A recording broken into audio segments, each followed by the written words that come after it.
Okay, so we were able to pop the firecrackers as you've seen in the area before. Took a nap, woke up, got ourselves together, and now we've come here to eat op. You can see the sign. Go in there and eat. See? We're thinking before we go buy that. I did one plane. We each Another day, just get this right now. I'm gonna get the spicy chicken sandwich. It doesn't know just yet. Finally, the food is here.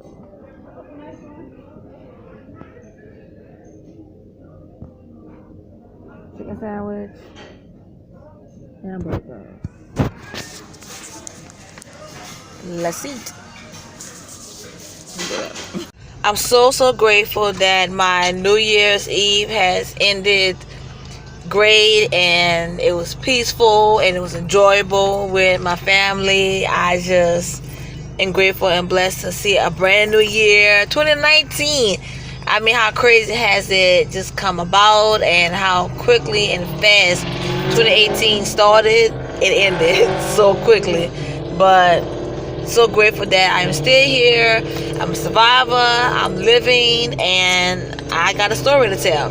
So to begin, my initial start to my New Year's Eve was not as happy as I wanted it to be. So as I went to my infusion therapy appointment, once we got there, my port decided to work against me. But the main thing was that it was my fault. And let me explain. I take various medications for the multiple sclerosis, gastroparesis, dealing with things such as that. When my body is not in a flare and I don't feel any pain, I am able to get a lot of great rest and a lot of really good sleep. So sometimes, I don't know if it happens to a lot of people who have pores, but I would say for me, I'm guilty. I sleep on my stomach. I'm not normally a stomach sleeper, but I am a toss and turner. Unfortunately, I am.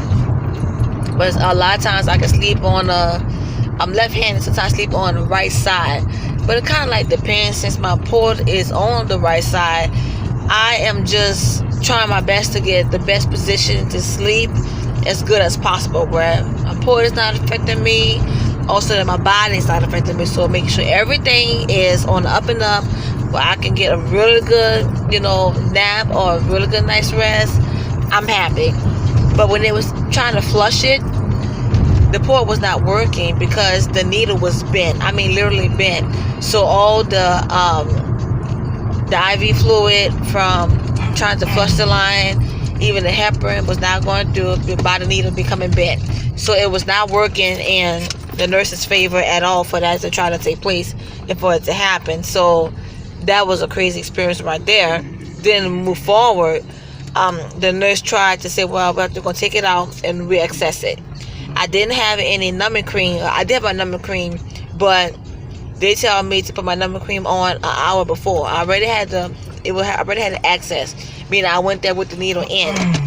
So I had to just grin and bear it and do it like that. She had to take it out and had to put it back in, just with that pain that I was dealing with to try to reaccess the port.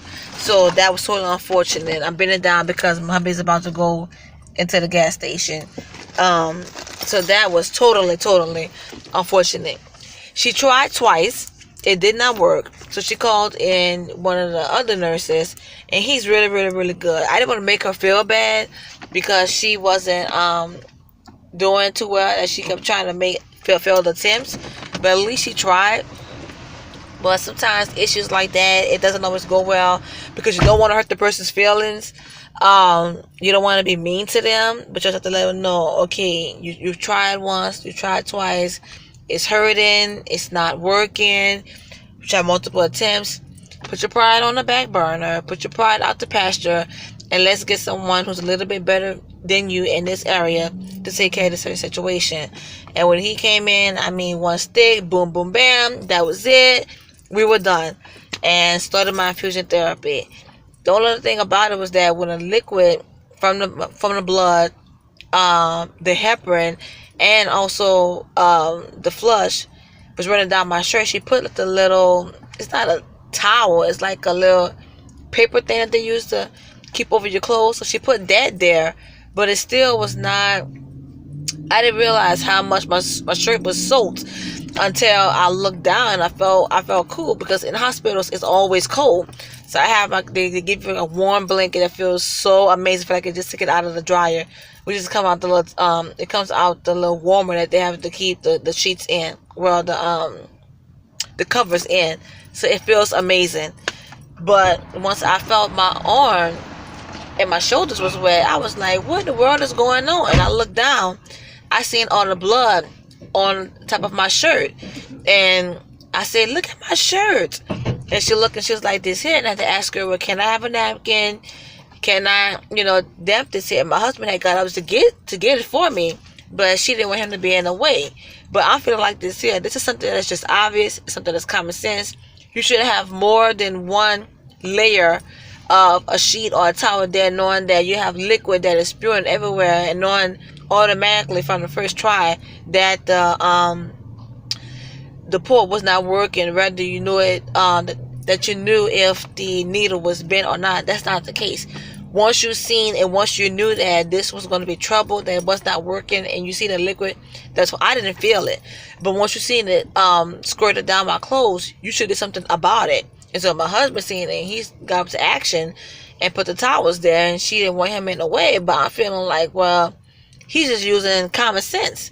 Something that you should have done automatically once you knew this was going to happen. Once you seen it happen, you're thinking about it. So I had to ask you, but can I have a napkin? Can I have, another sheet? And about the 2 hours I was sitting there, I had to literally keep the a couple towels there to keep my shirt from sticking to my skin, because it was so soaked just in that one area. So I felt like literally cold. So they bought me another towel, which was good.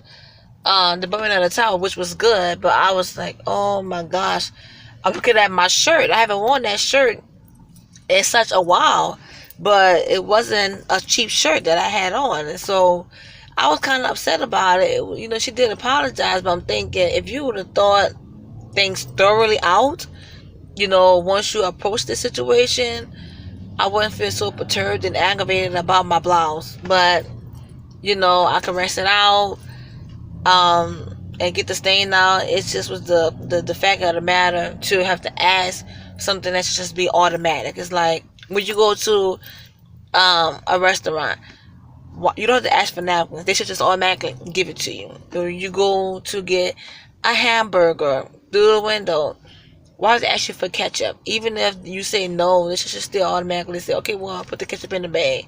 If you eat it, don't eat it, hey, that's fine. But I shouldn't have to ask you for something that just should be obvious. Oh my gosh. And my arm was so inflamed. I'm not being dramatic. I am so serious. The pain felt like I had a lump there, because from the pushing and the pulling and the tugging, and I had three attempts to try to get the needle in, and when she put a brand new needle in, it was not working. That's why I said when she tried it twice, so to get somebody else, and once the guy came in, boom, boom, bam, got it done. That was it. But it was just the whole experience that was just awful. When I got home, I wasn't in the mood to even really celebrate, but I had to just refocus, retrain my mind, change my mindset, and just forget the past. And once that pain dissipated, after I rest and relax and blew off some steam, I was good to go and just totally enjoy my New Year's with my family.